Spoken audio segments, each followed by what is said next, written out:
Right, so the European Super League has actually been created. Let's talk.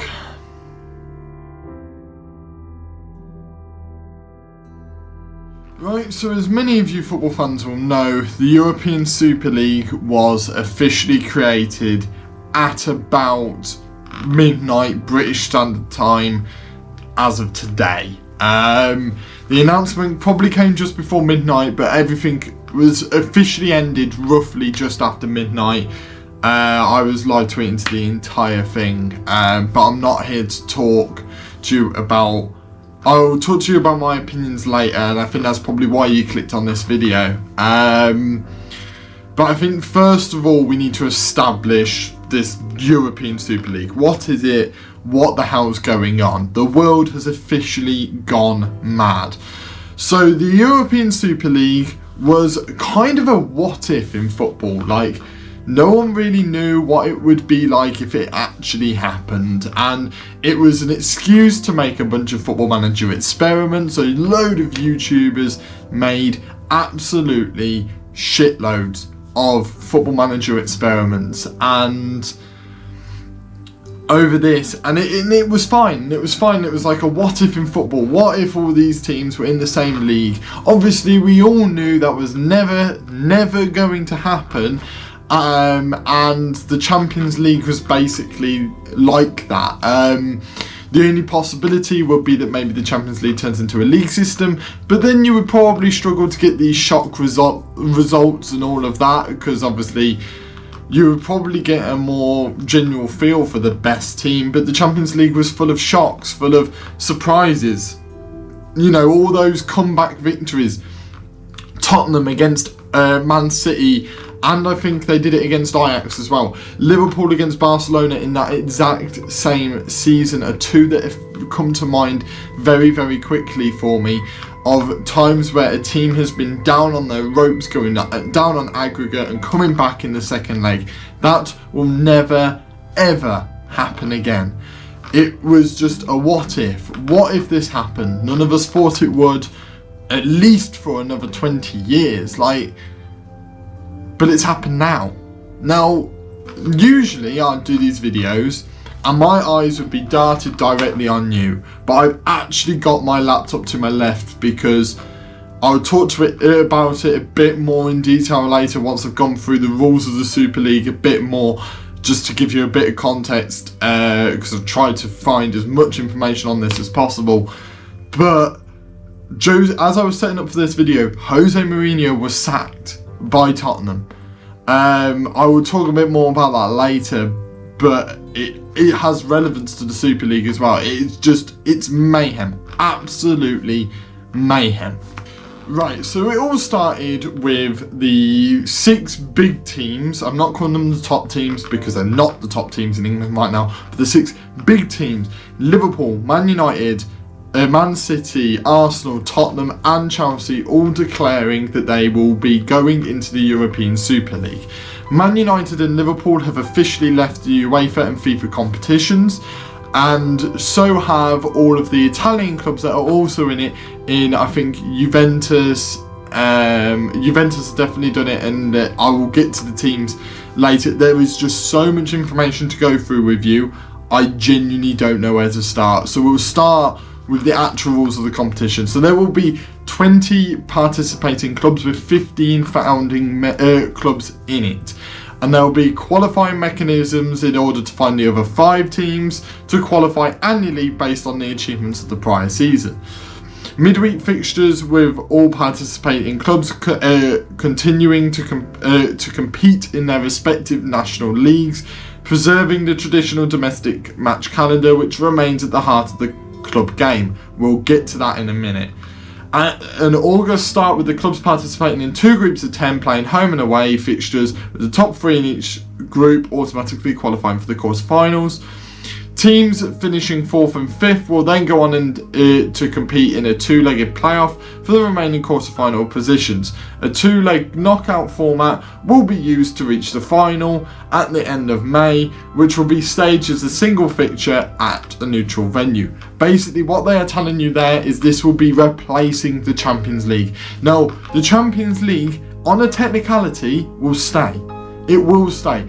But there won't be any big teams in it. There won't be the Man Uniteds, there won't be the Liverpools, there won't be Juventus, there won't be Real Madrid, there won't be Barcelona.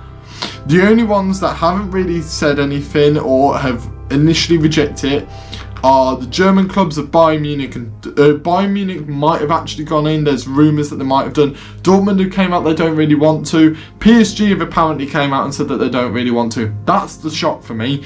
For the fact that PSG are billed as a money-grabbing team, this, that and the other, for the fact that they didn't accept this offer is a shock, but a good one. They're on the right side of history, similar to Jose Mourinho, who we'll get to in a minute. Basically, this will be replacing the Champions League officially. This will be like the new version of the Champions League. The Champions League would then be a lot smaller. It would probably not produce as much money. We'll get to money. The money part of this is ridiculous, but we'll get to that. But the Champions League will not produce as much money. Also, winning the Champions League will no longer mean as much as it always has done. Obviously, in the past, winning the Champions League was the be-all and end-all. Some people call it the holy grail of football. And, you know, as a Liverpool fan myself, 6 European titles that we're just going to throw away. Absolutely just throw away. And it's just horrible. Horrible. I have no words, really, to... Like, I feel so ashamed right now. And the fact that this is just a money-grabbing ploy makes it so much worse. So much worse. And the worst part is about this was the first piece of news we got. So the first piece of news we got was the format of the Super League. And looking at it, I was like, oh, okay, they want to participate still in the Premier League. Well, then what? Okay, let's say these are the top 6 clubs, and no one. Let's say these finish in the top 6, right? Every single season. You're telling me that then 7th, 8th, 9th, and 10th would qualify for the Champions League? That doesn't sit right with me. And then there's rumours that the Premier League are just going to kick them out, as they rightfully probably should. But I don't know whether the Premier League can afford it. That's the other part. And I think the Premier League clubs know that. Those 6 clubs know the Premier League cannot afford to kick them out. The only thing they can afford to do is a massive fine, probably some points deductions, this, that and the other. That's all they can do. UEFA and FIFA can do bugger all. Absolutely bugger all with their international competitions, with their continental cups and all of this. They can do nothing. Absolutely nothing. There goes the Super Cups, the European Cups. They've completely left it. Most of these clubs that have officially stated they are in the founding clubs have left. Just fully left.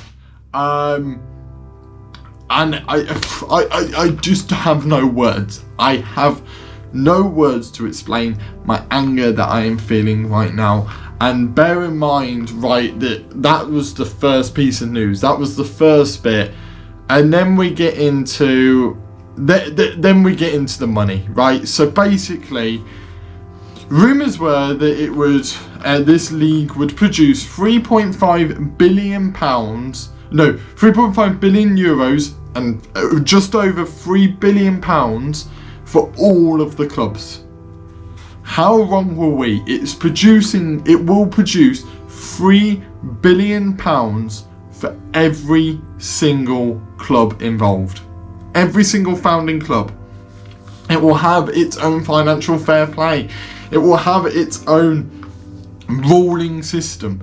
It will have like all of this money pumping into these clubs to keep them in the Super League. This isn't a governing body. There's no UEFA, there's no FIFA. This is the owners of each of these clubs coming together and creating almost their own governing body. It is called the European Super League. It's not called the UEFA European Super League. It's not called the FIFA one. It's not even got given a governing body name. It's been given nothing. Absolutely nothing. This is purely just the owners and the higher ups in each of these clubs going out on their own and doing this, right? So then it basically says that they're basically pointing out that this is going to increase the economic growth of European football long term. Now, what they aren't telling you there is the only people this will actually benefit is the big clubs themselves. Basically, the worry is, and my personal worry, this is going to monopolise football. It's already a monopoly, right? It already is. With PSG, Real Madrid, Man City, Chelsea, with all these massive money owners that have loads of money pumping money into these clubs and making it near on impossible for anyone to challenge without already being a big club. That's why you're not seeing as much fluctuation between the top six as you usually would. The only people to break that mould recently have been Leicester, who have been constantly pushing and pushing and pushing and doing it off their own merit, just by good transfer business, etc, etc, etc. Now, by pumping in all of this money into these big clubs, what you are doing is preventing these smaller clubs from getting that money. Now, obviously, there is a chance that you could push up the price of your players. So let's say blah blah, like Liverpool want to Jack Grealish, right? If he's 50 million now, that won't change. That will not change. Just Liverpool and that will have more money to give. Now the problem, obviously the thing that people can do is change that, and like Villa could ask for maybe 100 million now all these teams have got this, just to start pumping money back down the lower tiers. However, if the money doesn't change in football overall, then that will monopolise football officially. No other English club, I don't think, will ever be able to qualify for the European Super League. This is a genuine issue, a massive, massive issue in football right now. Just trying to look. Basically, yeah, it will basically produce in excess of 10 billion euros. Like the league itself will produce that away from what the clubs will get on their own. That's what the league will be producing just from all the ticket sales, etc, etc. They're saying this is solely to support their infrastructure investment plans and to offset the impact of the COVID pandemic. All these funding clubs will go into a financial foundation, so they won't be in the normal financial fair play, they will be in their own one because of the sheer amount of money they'll be getting, like the ridiculous amounts of money. And basically what they're doing is they're using the COVID pandemic as an excuse. And as a trainee journalist, I should not be accusing anyone of anything. But right now, this is purely my opinion. And I want to state that anything that I say, and you look at me looking over there, they are quotes. When I'm looking at you, and I'm not saying that the Super League have said that, they're my opinion. So when I call them money grabbers, my opinion, and all of this, so do not come at me for it. But they are using the COVID pandemic as an excuse, is how it feels to me. And right now, the COVID pandemic has produced one of the most horrific events in football. Fans have been away from the game for way too long. Clubs have gone out of business. Clubs are very much struggling right now. And then you've got these big six teams, rather than helping out these smaller clubs, instead are going out of their way by removing themselves from all of these competitions just to go and earn more money. That's sad. It takes away from the foundations of football. It takes away from the foundations that were built by the fans, by the players, by the managers of the past, just for some owners and some higher ups in these clubs to go out of their way to get more money into their own pocket, not into the fans, not into the clubs, not into the leagues, no, into their own pockets. This has the potential to ruin football. if this goes wrong, which I'm scared it will, and I think it will, that would be it. That would be it. Now the thing is, UEFA have apparently came out, and a source from UEFA has come out and said that every club and player participating in the Super League could be banned from all UEFA and FIFA competitions, European and international level. So to put that into perspective, that would mean that the likes of Harry Kane, the likes of Messi, Ronaldo, not even Mbappe because PSG aren't in there, Rashford, Bruno Fernandes, Mason Greenwood, Phil Foden, Aguero, Sterling, Kevin De Bruyne will never, ever, ever play for their country again. Now, obviously, we've not had chance for these players to speak out. We've not had that chance for that. I think the players have probably been told not to speak out about it, if I'm honest. Similar to the managers, because Ole Gunnar Solskjaer, when interviewed yesterday, did not want to speak about this, which is fair enough. He's saving his own back. I give him credit for that. Take it on board and then try and have a constructive interview rather than going off of your gut feeling. I understand. I want to know what the players think right now, because if you stay in the Super League and you could be banned from playing at any World Cup, any European Championships for your country, are you a player because you love football and want to play for your country and just love the game, or are you a player for the money? Now, I do not believe, and I want to make this clear, the players will never be to blame for this. Because if someone offered you millions of pounds to play week in, week out, you probably would take it, let's be honest. But it'll be interesting to see which players and which managers will leave. Will leave these clubs, leave them high and dry, and let them go off their own accord. Going back to the possibility of people leaving their leagues, if people are kicked out or leave the Premier League to go and do this because they want to avoid punishment, etc., etc., if this goes wrong and they want to come back, they'd have to start at the bottom of the Football League.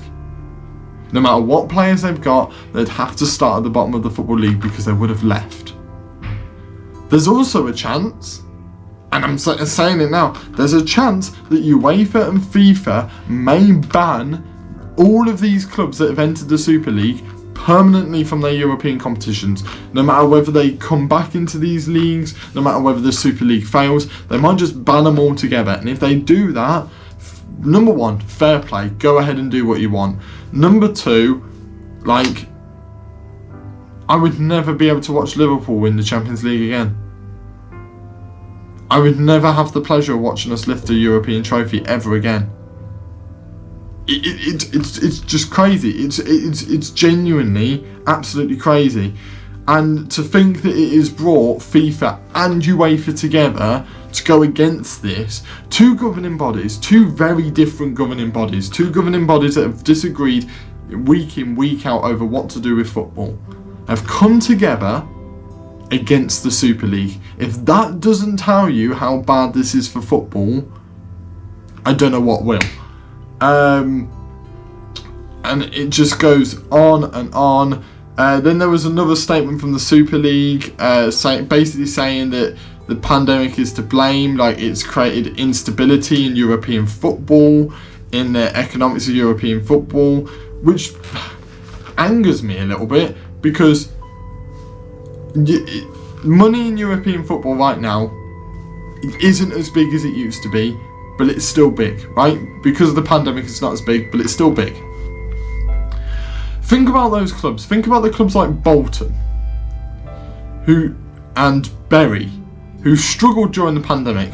Some had to leave entirely, and they're struggling financially to the point of administration. These clubs are worrying and getting annoyed and getting upset because they've lost a few million. And I know it's more than that, but they've still got millions in their bank. They've not got anything to worry about. These clubs are nowhere near administration, nowhere near losing loads and loads of money. They're nowhere near those positions. They're not like Bolton, they're not like Bury, who are nearly going out of business. Bury did go out of business. They are nowhere near those clubs. And yet somehow these clubs have the balls to come out and say that they are struggling.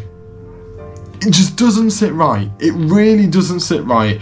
And this has divided the football world, but mainly it's on the side of get rid of this Super League is what all I'm seeing. Everyone is angered, absolutely angered by this, and it's just a shame. Like, apparently these talks have been going on for months, and there's hints that it's been going on for years. It is just sad. They've also commented on the fact that there's a possibility that a women's Super League will happen alongside this once the men's one is up and running. The men's one might even start as early as August 2021. That's this year. Like, the timing of this is awful. It's midway through a season. Gary Neville pointed this out. If you've not seen Gary Neville's speech, it is incredible. He said that this has happened during a season. Now, UEFA and FIFA could both tell all these clubs to F off, basically. Tell them to go home, pack your bags, you ain't playing in our competitions this season. And I wouldn't blame them. The Premier League might punish them. Boris Johnson, the Prime Minister, has come out and said that he is going to speak with the leaders of this country and try and punish these clubs for what they are doing. Like, it is ridiculous. They have turned their back on the fans. They have turned their back on absolutely everyone. And that's not even the worst of it. So this is the part that's angered me more. This is the part. So according to a source, some of those involved in the European Super League called traditional supporters of the clubs legacy fans, while they are focused instead of the fans of the future who want superstar names. The European Super League insists modelling shows solidarity payments will be boosted 10 billion euros over 23 seasons. The part that gets me in this is legacy fans and fans of the future. We are not legacy fans. We are fans that have pumped our money into your clubs. We are fans that have worshipped these clubs for years. Now, I am 19, nearly 20 years of age. I have not been supporting these clubs as long as some other people. My dad has been supporting Liverpool longer than I've been alive. And you want to tell me that he's a legacy fan? It is bollocks. Absolute bollocks. He's a fan through and through, the same as all of these other people. People I have met at university, and then their families alongside it. They are not legacy fans, they are fans of football. They are fans of your clubs, they have pumped money into the clubs. The only reason these clubs have so much money is because of the fans. And yet all they have done is they've turned their back on each and every one of them. Each and every one of them, and then to call them legacy fans. I mean, these fans of the future, I feel so bad for them. So bad for them. Because all they're going to hear until this ends, and probably forever now, if this actually goes ahead, it will be forever, about the good old days. About the good old days of all these Premier League titles, all these European competitions, and instead all they've got is one competition. There's a chance that they will only have one competition. It's sad. It's so sad that this has happened. You know, it's awful. It's genuinely awful, and I can't believe that these clubs have done this. Like, the fact that these clubs have. They just, all they've done is turn their back on them, and I know I'm not making too much sense, but I'm I'm just angry, and that's all I feel right now. Is I'm just angry, absolutely angry at each and every one of them. I'm angry at Liverpool, and that's when it brings us to. That's when it brings us to this. Jose Mourinho getting sacked.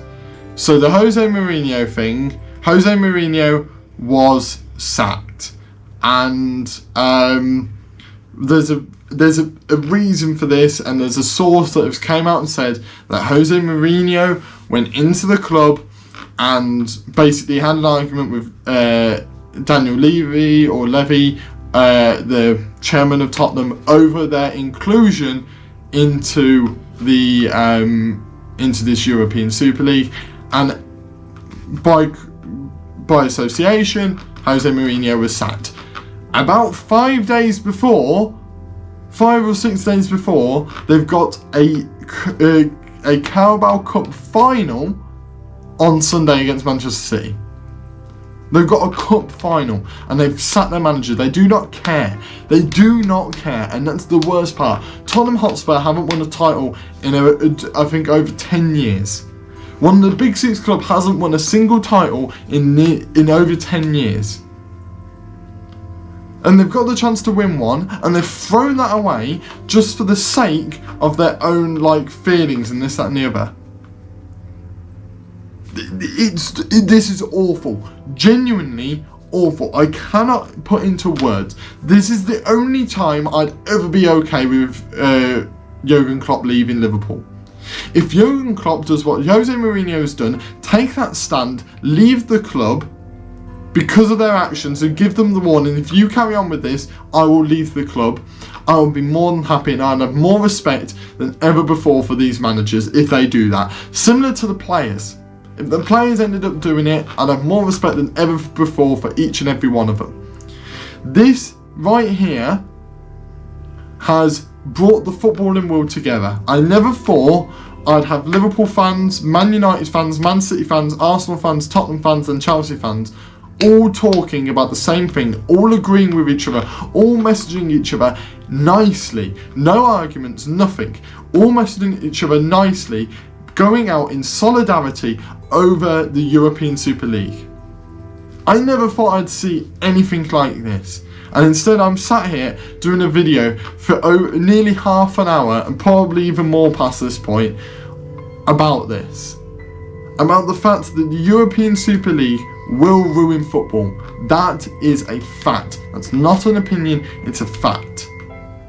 It would ruin football. Football will never be the same. If this happens, it will never be the same. If the European Super League works, great for you. Great for you. But if it works, unless I become rich, unless I become a great journalist and earn loads of money, I will never be able to watch Liverpool again. Because I come from an area where it's hard to watch Liverpool. I've watched Liverpool once at Anfield. I've watched Liverpool once at Villa Park, because I live in Birmingham. Now, these clubs will have these very, very high ticket prices. They will be. There won't be any bands. There will be almost one band, and it will be the highest band possible, and that's what it will be. And I personally wouldn't be able to afford that. I used to look at away days for Liverpool to sit in the away stand, to sit in the home stand, but won't be one of the Liverpool fans, just so I can watch Liverpool live. That won't be able to happen anymore, because it would be way too expensive. Way too expensive. Right, so while I've been recording, I've just checked, and this is why I had Twitter onto my left and all the breaking news. Apparently, Boris Johnson has came out, the Prime Minister of the UK, has came out and said that he will do anything in his power to stop the European Super League from happening as it is right now.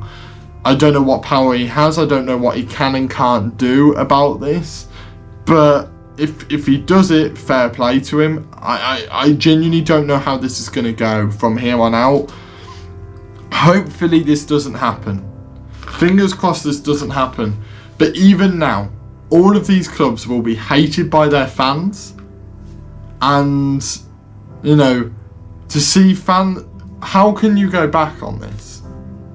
These clubs will never probably recover because our fans will remember this. I will remember this forever. No matter, even if Liverpool go back on themselves, I will still remember them putting us through this, and that will hurt a lot. I cannot believe this is happening. The fans won't forgive them, and quite frankly, I'm not sure if the governing bodies will, UEFA, FIFA and the Premier League. I wonder whether they would forgive them if they went back on themselves. They will probably get punished. What punishments they get, I do not know. This is one of the worst things to ever happen in football. The last 24 hours has been a dark, dark, dark day in football, and it will be remembered forever. I genuinely don't think I've got anything else to say on the Super League and my feelings. I think I've basically pointed out everything. But put down in the comments down below what you guys think of this, because this is, as I've pointed out multiple times in this video, this is a travesty, and I want to know what you guys think. I've seen the reaction on Twitter. I want to know what you guys actually think. Should the Super League go ahead? And what possible impacts do you think this could have? Because it could have some devastating ones if it does. If you like this video, do hit that like button and stuff. My Twitter will be down in the description as well. I'm updating constantly on that. I don't usually tweet about football. I don't like it, but this is too big. This is too big of an issue not to talk about. I have to talk about it. We have to get this conversation going, and we have to keep this conversation going until something happens. So, yeah. And if you want to stay up to date as well, hit that subscribe button and check out my other stuff as well. But this is awful. Yeah. I will see you guys soon. See ya.